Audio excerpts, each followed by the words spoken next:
The vegetation here has fossilized from the roots up. To think they once grazed animals here, the remnants of occupation being evidence to that. It is all sick to death. The water is too polluted for the fish, the sky is too thin for the birds, and the soil is cut with the bones of hermits and shepherds. I've heard it said that human ashes make great fertilizer, that we could sow a forest from all that is left of your hips and rib cage, with enough left over to thicken the air and repopulate the bay.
Dear Esther, I have now driven the stretch of the M5 between Exeter and Bristol over 21 times.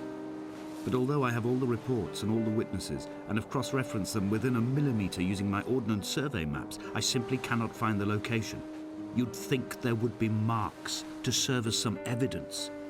It's somewhere between the turn-off for Sanford and the welcome brake services. But although I can always see it in my rear-view mirror, I have as yet been unable to pull ashore.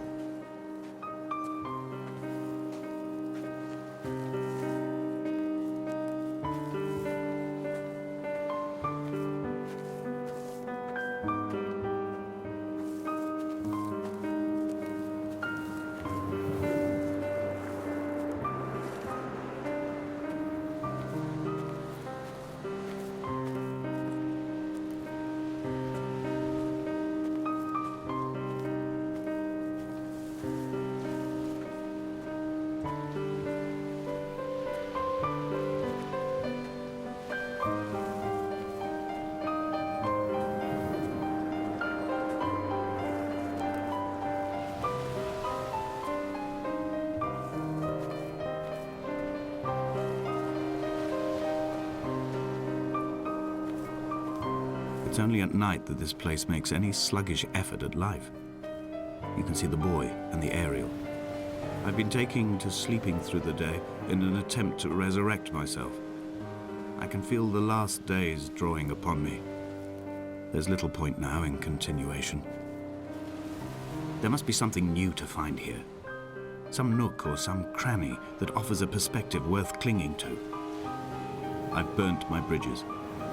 I've sunk my boats and watched them go to water.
There must be a hole in the bottom of the boat.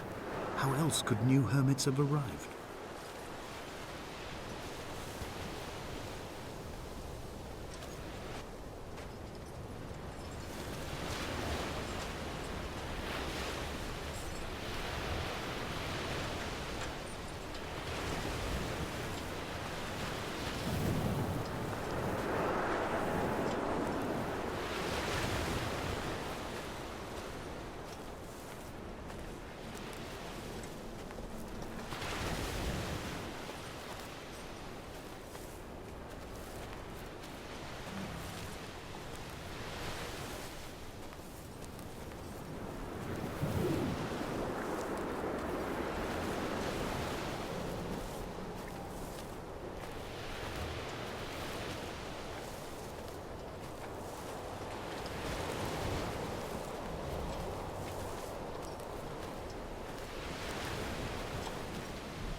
I had kidney stones, and you visited me in the hospital. After the operation, when I was still half submerged in anesthetic, your outline and your speech both blurred. Now my stones have grown into an island and made their escape, and you have been rendered opaque by the car of a drunk.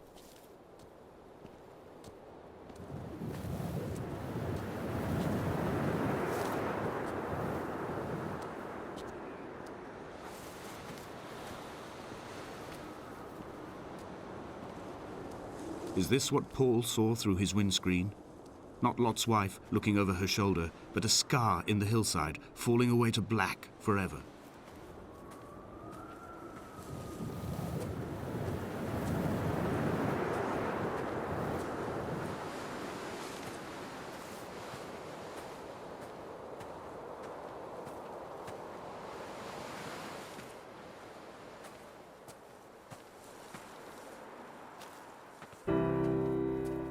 I've begun my ascent on the green slope of the western side. I've looked deep into the mountain from the shaft and understood that I must go up and then find the way under. I will stash the last vestiges of my civilization in the stone walls and work deeper from there. I'm drawn by the aerial and the cliff edge. There is some form of rebirth waiting for me there.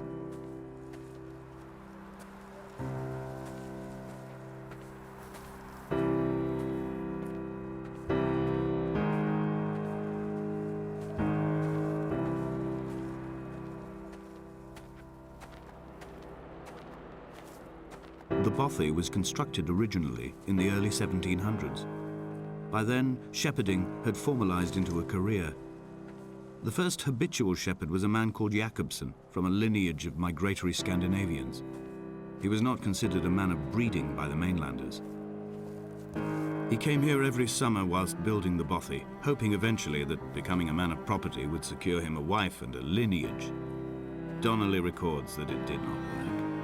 He caught some disease from his malcontented goats and died 2 years after completing it. There was no one to carve white lines into the cliff for him either.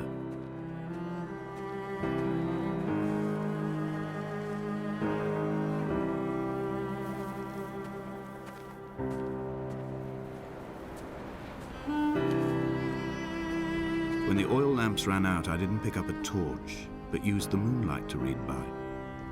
When I've pulled the last shreds of sense from it, I will throw Donnelly's book from the cliffs and perhaps myself with it. Maybe it will wash back up through the caves and erupt from the spring when the rain comes, making its return to the hermit's cave. Perhaps it will be back on the table when I wake. I think I may have thrown it into the sea several times before.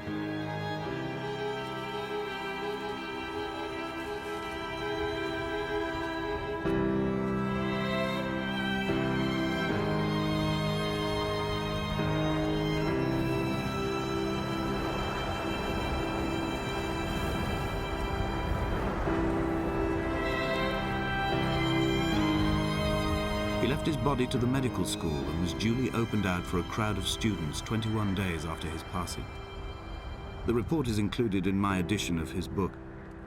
The syphilis had torn through his guts like a drunk driver, scrambling his organs like eggs on a plate. but enough definition remained for a cursory examination, and, as I suspected, they found clear evidence of kidney stones. He's likely to have spent the last years of his life in considerable pain. Perhaps this is the root of his laudanum habit. Although its use makes him an unreliable witness, I find myself increasingly drawn into his orbit.